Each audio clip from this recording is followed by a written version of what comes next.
En esta clase número 4, vamos a estudiar al gas refrigerante R134A.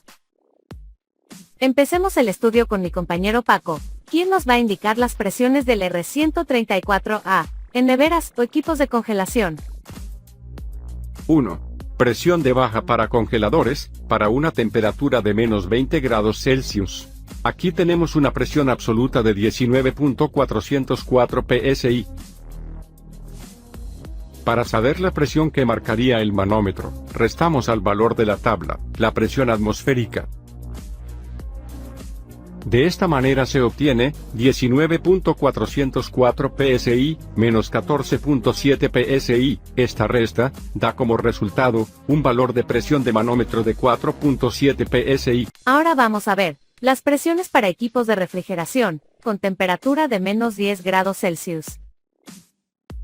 Aquí tenemos una presión absoluta de 29.4 psi. Para saber la presión que marcaría el manómetro, restamos al valor de la tabla, la presión atmosférica.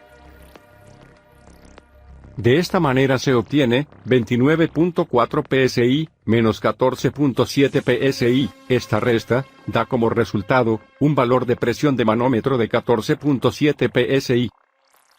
El R134A también es usado ampliamente en aire acondicionado automotriz y en enfriadoras de agua tipo chiller, que son usadas en instalaciones de aire acondicionado. Por ello vamos a ver sus valores de presión. Aquí tenemos una presión absoluta de 51.303 psi.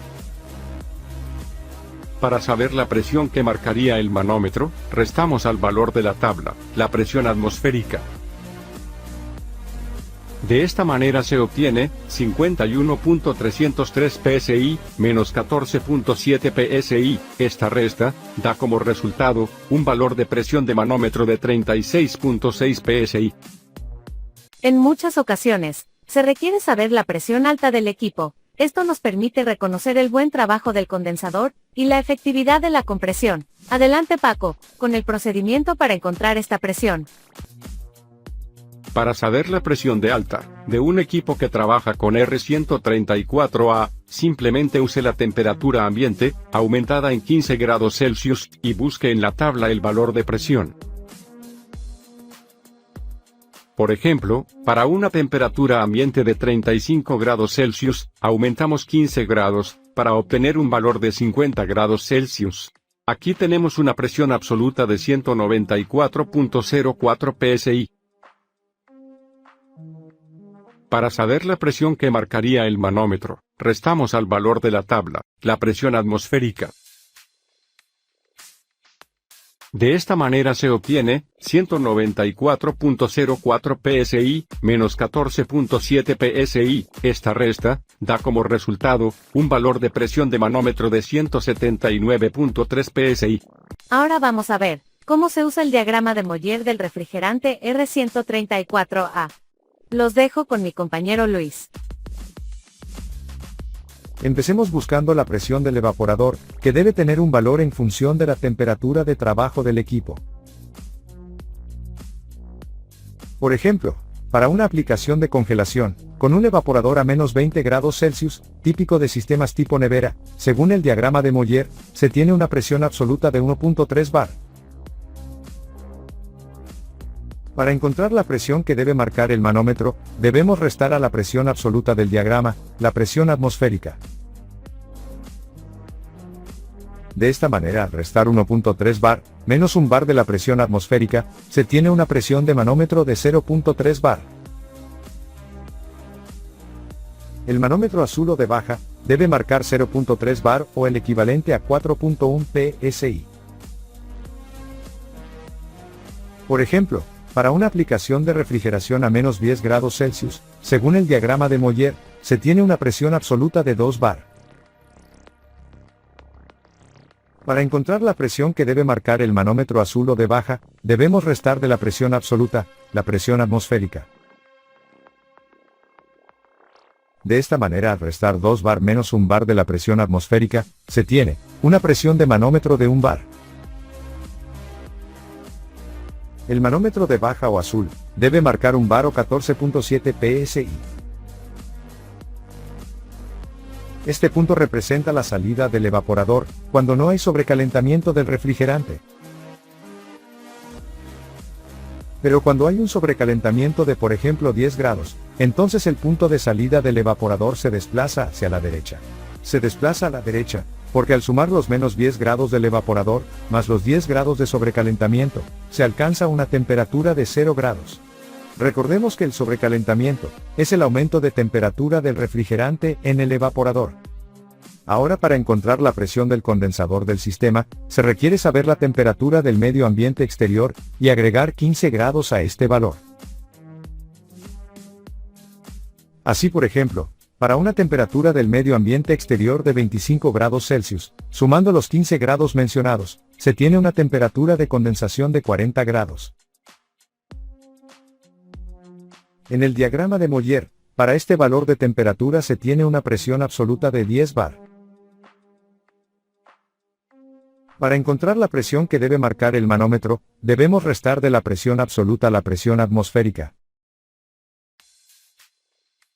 De esta manera, al restar 10 bar menos 1 bar de la presión atmosférica, se tiene una presión de manómetro de 9 bar. Entonces el manómetro de alta o rojo debe marcar 9 bar o 132.3 psi. Este punto es la entrada del refrigerante al compresor, cuando el sobrecalentamiento es 10 grados. Estas rayas son líneas isoentrópicas, y representan el trabajo del compresor. Este es el punto que representa la entrada del refrigerante al compresor.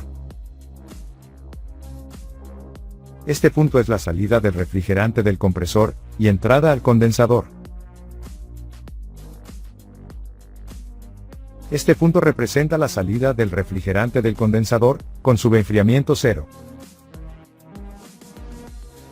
Cuando el subenfriamiento es de 10 grados, entonces esta es la salida, porque 40 grados menos 10 grados de subenfriamiento, es 30 grados, es decir, el punto se desplaza a la izquierda. Recordemos que el subenfriamiento es la pérdida de temperatura, una vez el refrigerante está en estado líquido. Esta es la entrada al capilar. Esta es la salida del capilar, que además es la entrada al evaporador. Busquemos la temperatura del refrigerante a la salida del compresor, que podemos encontrarla en este punto. Este valor representa la energía que tiene el refrigerante a la entrada del evaporador. Este punto la energía del refrigerante a la salida del evaporador, o entrada del compresor. Este punto es el valor de energía a la salida del compresor. El rendimiento de este ciclo se puede calcular de la siguiente manera.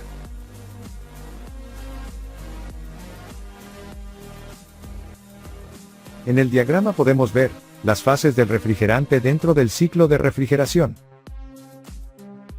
Zona donde el refrigerante está en solo fase líquida. Zona donde el refrigerante está en fase líquida y vapor al mismo tiempo.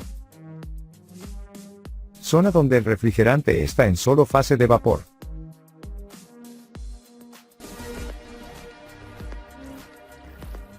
Ahora vamos a hablar de los sustitutos del R134A. Recordemos, que aunque el R134A no daña la capa de ozono, sí posee un poder de calentamiento global de 1430, que aunque antes no era un problema, las nuevas restricciones ecológicas hacen que el uso del R134A empiece a tener inconvenientes en algunas partes del mundo.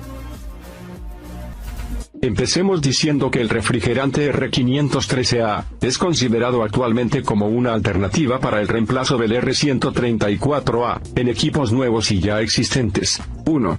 El refrigerante R513A es una mezcla de refrigerante R134A con un 44%, más refrigerante R1234YF con 56%.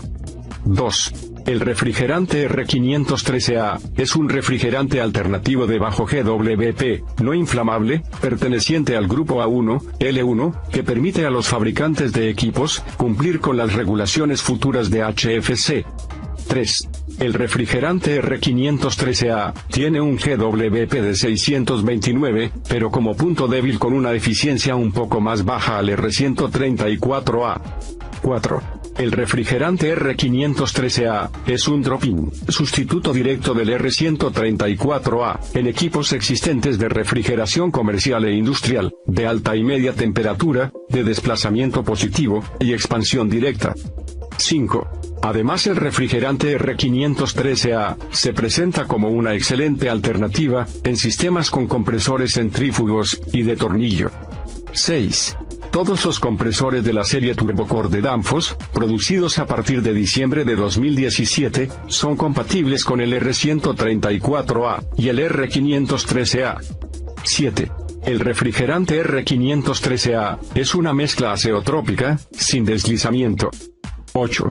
Al proporcionar equipos eficientes con R134A, que son compatibles en el futuro con R513A, se protege la inversión a largo plazo, que los clientes realizan en sus equipos. Vamos a estudiar al refrigerante R1234YF. Empecemos diciendo que el gas refrigerante R1234YF es un refrigerante HFO, que sustituye al R134A, en equipos de aire acondicionado de nuevos modelos de automóviles. 1.